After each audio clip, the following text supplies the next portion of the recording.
Assalamualaikum warahmatullahi wabarakatuh. Kembali lagi bersama dengan Mapel Prakarya dan Kewirausahaan untuk kelas 11. Kita masih di topik perencanaan usaha makanan khas daerah.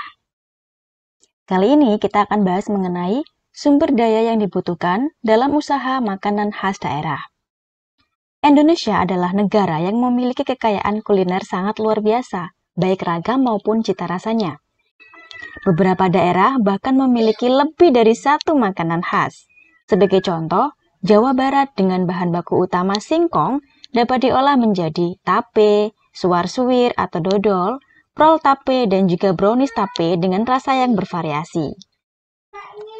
Nah, sumber daya yang dibutuhkan untuk membuat usaha makanan khas daerah adalah yang pertama atau manusia, kemudian money atau uang, lalu material atau bahan, machine atau peralatan, method atau cara kerja, market atau pasar, dan information atau informasi. Langsung saja mari kita simak pembahasannya satu persatu.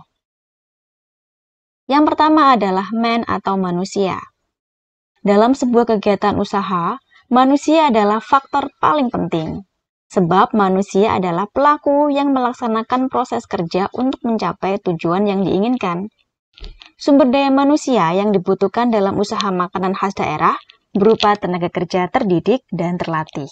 Masih ingat apa bedanya terdidik dan juga terlatih? Yang kedua adalah money atau uang. Uang dibutuhkan untuk membiayai semua kebutuhan yang diperlukan selama proses produksi, seperti untuk membiayai pembelian bahan baku, perawatan mesin produksi, dan juga untuk menggaji para karyawan. Yang ketiga adalah material atau bahan. Material adalah bahan-bahan yang dibutuhkan dalam proses produksi sebuah usaha. Material terdiri dari bahan mentah, bahan setengah jadi, dan bahan jadi. Biasanya untuk membuat makanan khas daerah, digunakan bahan mentah untuk kemudian diolah menjadi bahan jadi untuk dijual. Berikutnya yang keempat adalah mesin atau peralatan. Mesin adalah salah satu sarana yang sangat diperlukan dalam sebuah proses produksi.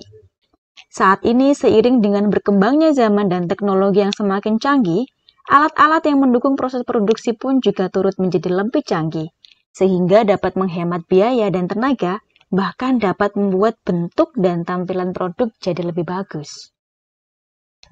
Yang kelima adalah method atau cara kerja. Metode adalah penetapan kerja atau tips-tips untuk tercapainya tujuan dalam proses produksi. Seorang wirausahawan harus memiliki pengetahuan tentang cara pembuatan suatu produk makanan khas daerah untuk menghasilkan produk yang baik, sehingga produk yang dihasilkan lebih memuaskan. Berikutnya yang keenam adalah market atau pasar. Pemasaran menjadi tujuan akhir dari produksi makanan khas daerah. Seorang wirausahawan dituntut untuk memiliki pengetahuan tentang bagaimana cara memasarkan suatu produk, sehingga produk yang dihasilkan dengan mudah dapat dikenal oleh konsumen. Berikutnya yang terakhir adalah information atau informasi. Nah, proses produksi tidak akan berkembang dengan sempurna jika tidak didukung oleh informasi yang baik dari orang yang lebih berpengalaman maupun dari berbagai media seperti internet, buku, majalah, maupun koran. Nah, tadi adalah 7 sumber daya yang dibutuhkan untuk perencanaan usaha makanan khas daerah. Berikutnya kita akan belajar mengenai perencanaan pemasaran usaha makanan khas daerah. Untuk menghindari resiko bangkrut, harus direncanakan strategi pemasaran usaha makanan yang tepat.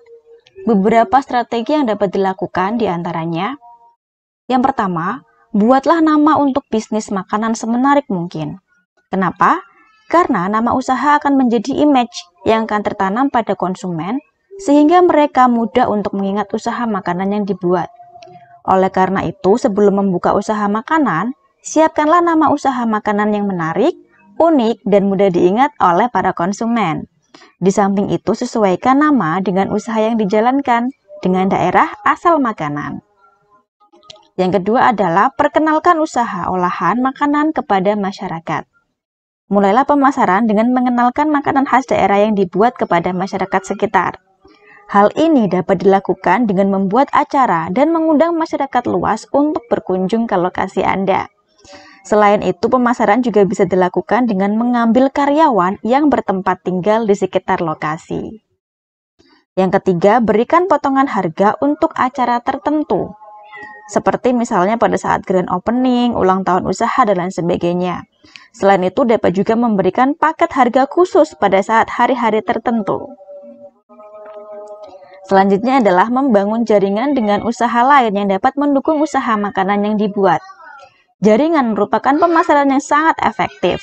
Mulailah dengan membuat jaringan usaha dengan rekan maupun kerabat dekat yang memang bisa membantu untuk mengembangkan bisnis. Cara membangun jaringan bisa dilakukan dengan memberikan tes produk pada rekan atau kerabat. Misalnya dengan mengajak rekan atau kerabat berkunjung mencicipi makanan yang kita buat. Berikutnya adalah menciptakan inovasi pada menu-menu yang ditawarkan. Nah, untuk menghindari kejenuhan konsumen, ciptakan inovasi pada menu-menu yang ditawarkan minimal 6 bulan sekali. Semakin banyak variasi menu yang ditawarkan, akan menjadi daya tarik tersendiri. Contoh ya, misalnya usaha bakso. Nah, bakso ini bisa diberikan inovasi seperti menambah menu bakso isi keju, bakso isi telur, bakso isi kuah, atau bakso ikan dan bakso udang. Nah, kalau menunya semakin bervariasi, otomatis minat masyarakat untuk mengunjungi warung usaha bakso juga semakin besar pula. Nah, berikutnya adalah meningkatkan kualitas pelayanan. Dalam memberikan pelayanan bagi para konsumen, perhatikan waktu penyajian makanan, kualitas cita rasa makanan, serta kebersihan dan keamanan tempat usaha. Konsumen akan merasa tidak nyaman jika menunggu penyajian makanan yang terlalu lama. Untuk itu, usahakan untuk tepat waktu dalam memberikan pelayanan. Oke guys, demikian tadi adalah perencanaan untuk menghindari risiko bangkrut. Dan kita sudah selesai pada pemaparan ini. Terima kasih. Thanks for watching. Wassalamualaikum warahmatullahi wabarakatuh.